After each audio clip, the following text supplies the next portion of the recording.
Hamid Abu Shabab has seen war in more than one country he has called home. As a Palestinian living in Syria, he fled the war raging there, now in its third year, and returned to Gaza, looking for safety in the land of his family.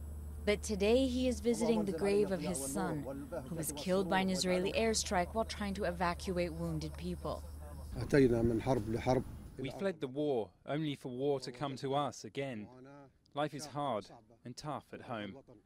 We have nothing, no house, no shelter or education. In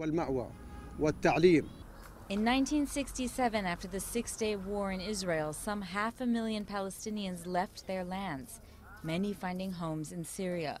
But with the conflict between the regime of Bashar al-Assad, the Free Syrian Army, and increasingly powerful jihadist groups entering a fourth year, over 70% of them have had to leave their homes once more.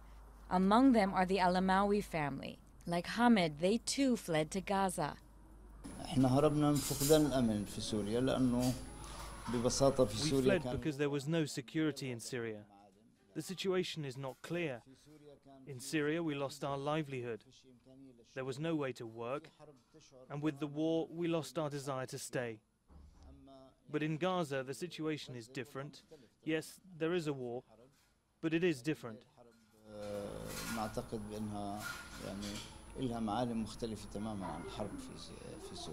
When Hamid Abu Shabab left Syria in 2012, Egypt's Muslim Brotherhood, then in power, helped Palestinians to return home by facilitating passage through the Rafah border crossing into Gaza from Egypt. Once in the Gaza Strip, Hamas promised to pay €170 every month to the heads of returning families until they found employment. But after 5 months, with Hamas isolated by political changes in Cairo and economically strangled, the payments stopped. Our house was destroyed. We came here to find comfort and a home, but we found the opposite. And nobody cares about us. Nobody gave us a home. We're now living in the debris, in the street. Hamid's situation is far from unusual. The Israeli offensive in Gaza has left more than 2,000 dead in a little over 1 month.